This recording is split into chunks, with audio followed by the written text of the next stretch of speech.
Hello. So the other day I made an interesting decision, shall we say? A decision for which I'm sure a lot of people I know out there would be kind of suspicious of me for, at the very minimum, or perhaps outright hate me for, which is I joined the Tory party.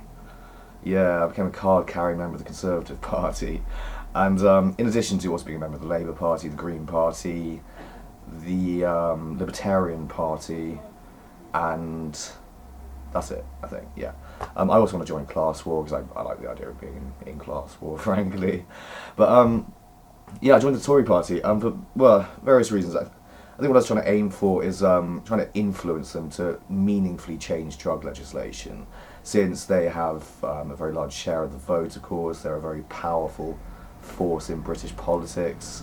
And if I'm going to sincerely try and mount some sort of activist cause to get meaningful drug reforms to happen, I think it would be stupid, frankly, not to try and court the Tory party and members of the Tory party and to try and influence them. I think it would be misguided of me to sort of establish it as a strictly leftist movement. And on that topic of being a leftist movement, I've now become aware that the International Opium Convention and the Dangerous Drugs Act of 1920 were both engineered, in fact, not by the Conservative Party, but rather by the Liberal Party. So that's kind of interesting, isn't it? And who writes the history, of course, and most historians, of course, liberals, obviously. Liberal academics, most people in academia are left-wing, of course, and perhaps no one's really written the true story of the outbreak of the First World War and its economic relationships or its economic underpinnings with the International Opium Convention, and it was this war over trademarks and drug money, and poppy fields in Anatolia, and we already know the history of this, really. So, yeah, it was a shameful and crazy decision, engineered by leftist politics, in fact, to start coddling the public, start treating people like children, start treating adults like children, and or at least using that as the sort of pretext for this sort of decision. But really, what they want to do is control the supply of these substances. Because if you can control the supply of something, you can engineer the price of it, or raise the price of it, or make it more valuable, crucially, to be sold, and hence make more money from it. And it's a sort of a smokescreen of supposed progressive politics underlying all this sort of stuff, and it's just wrong. It's wrong-headed, stupid, foul, disgusting, actually. Led directly to World War One. World War One led directly to World War Two, as you all know, due to the unfair terms of the Treaty of Versailles, and stealing, basically, one of Germany's major exports, which is, some of Germany's major exports, like heroin, morphine, and cocaine. Sold, as nasal decongestants, and heroin as cough syrup. Cocaine is nasal decongestant, and it's killing people. I mean, paracetamol kills people. It does, so. People die for all sorts of reasons, and to what extent is correlation, causation, and Cannabis has never killed anyone on its own. It was a ridiculous decision, frankly, to make it illegal, or the sorts of arguments framed in justifying its legal status or its illegal status, completely foolish and misguided. It makes sense, actually, that the Tory party is the traditional party of the gentry, the traditional party of the middle classes, or the property-owning classes who aren't aristocrats, business people, really. Whereas, the Liberal Party is the traditional party of the old aristocratic families, and, there's us and the peasant class, and we ought to decide, what is good for them and what is not, all this sort of crap. So, the Tory party's like, we'll get rid of cannabis. It's like, well, we trade a lot of it. We're merchant people and trading opium, and that wouldn't be so good for us. I don't think we're so keen on that sort of idea, which they wouldn't be.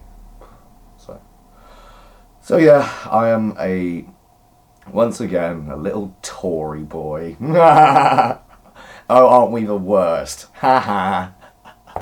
Oh, the Tories. Everyone hates them, but I mean, well, except the Tories, obviously, who love themselves. Yeah, I'm still like, I don't know if I'd vote for them though. Given like, well, I mean, David Cameron did introduce a licensing infrastructure for cannabis, even though it was prohibitively expensive. He did the same for hemp as well, as I understand it, which is a crop we do need. It's a very good crop. Just I don't think all that much hemp is grown here. I think once people start figuring out its utility, things like fuel oil, but then again, really what we should be growing is cannabis, not hemp as such, because hemp is the male of the cannabis sativa plant. What it really needs is the cannabis with the big buds, you know, more plant mass to it. Big Babylons. Or melons. Like a certain young lady I know who's a blonde pineapple with hair and glasses and lovely pigtails. Yeah. And he did introduce licensing infrastructure, only gave it out to like one person, GK Pharmaceutical, or one company, GK Pharmaceutical Companies, who happened to be owned by the husband of a member of the Tory party. But then again, I'm just thinking, out of all the people who did apply for a license, like, how secure are their facilities? You know, in comparison to an operation like GK Pharmaceuticals. I don't know exactly. But as I've said before and said elsewhere, like, the approach to legalisation must be far different than what we have at the moment. It must be decriminalised in the first instance, I think, and legalised for recreational use for anyone over 18. And anyone over 18 ought to be able to grow a cannabis plant in their house under our nation's religious freedoms, and frankly under the Human Rights Act. Because it constitutes a matter of the freedom of belief and the freedom of conscience. Yeah, and I imagine there's all sorts of things in law, frankly, that could be mobilised to support a very reasonable case for growing your own cannabis. And hopefully for recreational cannabis, it will turn into something like that. You know, you can go to a shop or something that specialises in it, hopefully one day, and you know, that'll have your sort of licensed premises of some description, selling, you know, like more harder to get specialist strains of it or stronger strains of it than most people could grow on their own. Or if you just like variety, you know, if you want to get your AK-47 or your NYC Diesel or your this, that and the other. Yeah. So yes. Yeah, I mean, this must be legalised properly. And decriminalisation of all drugs, I think, such as we have such as we've seen in Portugal. What happens with the country, Portugal, massive heroin issues, massive drug addiction problems. It changed almost overnight, or very rapidly, transformed their country. Spain, with the cannabis club system going, that seems to be working pretty well, I think. Is it not?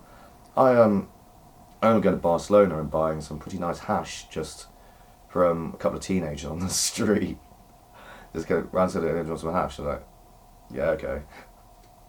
And yeah, I didn't get like ripped off like I did in France once outside a train station in Marseille, where these little oiks, these little southern French nimrods, fucking sold me a bit of toffee under the pretext that it was hash. You little fucking thieves, cunts. Anyway, you know, but then again, I got sucked into it, didn't I? I smelled it, it did smell a bit like hash. I bet they sort of like kept it next to some hash or something. Oh. Brilliant. Yeah, so I'm a card-carrying Conservative Party member now. If you've got any problems with that, please leave a comment and I'll attempt to politely address those problems.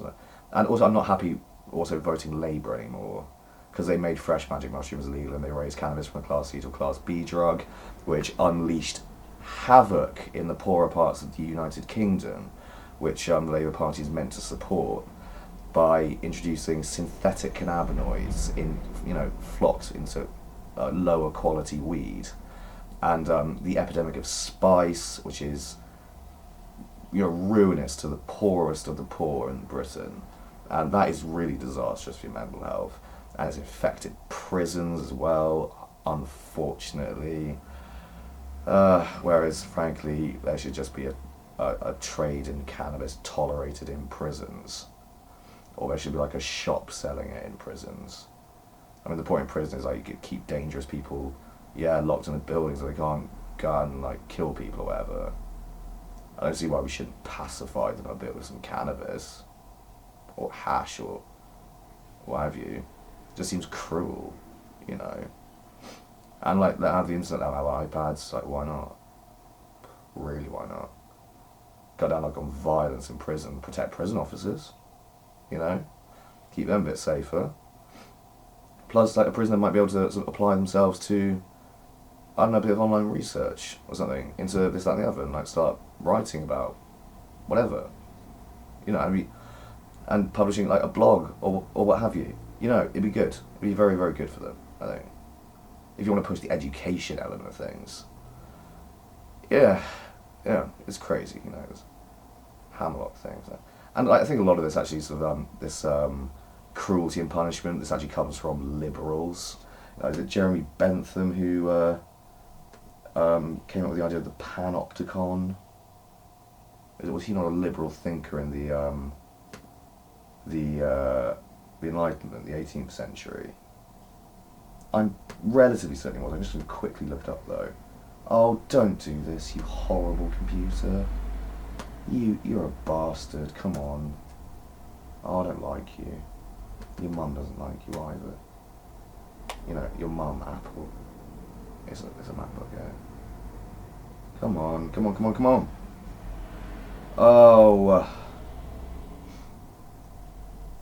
Oh, what are you doing, you scumbag? Come on. Fuck this. Why have we got such shitty technology? Jeremy Bentham. Here we go, English philosopher. Also, jurism. Modern utilitarian, that's liberal, isn't it? There, liberalism. Fucking cunt. Yeah. Oh, and all the big industrialists, like factory owners and exploiters of the workers, were all liberals. And the sort of Labour Party seemed to have like conveniently forgotten this when they formed the Liberal Labour Coalition, to sort of boost their popularity and ultimately overtake the Liberal Party, which turned ultimately into the Liberal Democrats, the fawning lackeys of David Cameron and the betrayal of Nick Clegg, the weakest, sappiest attempt at a politician I think we've ever had in Britain. And that's one party I would never join. I would join the Conservatives before I join the Lib Dems. Oh yeah. Considering your history, liberals. And the young liberal society, like, infested with fascists, you know, and infested with out of touch, fucking, very likely privately educated, like, dingbats, you know. It's like, well, I think this, woohoo, fuck off. Like, much like, boys into the trenches with guns to fight over drug money. Yeah, not yourselves though, not your sons and daughters, or sons. Just the working classes, who you despise because you're old aristocrats, so there, bye. Thank you everyone, bye, love you lots.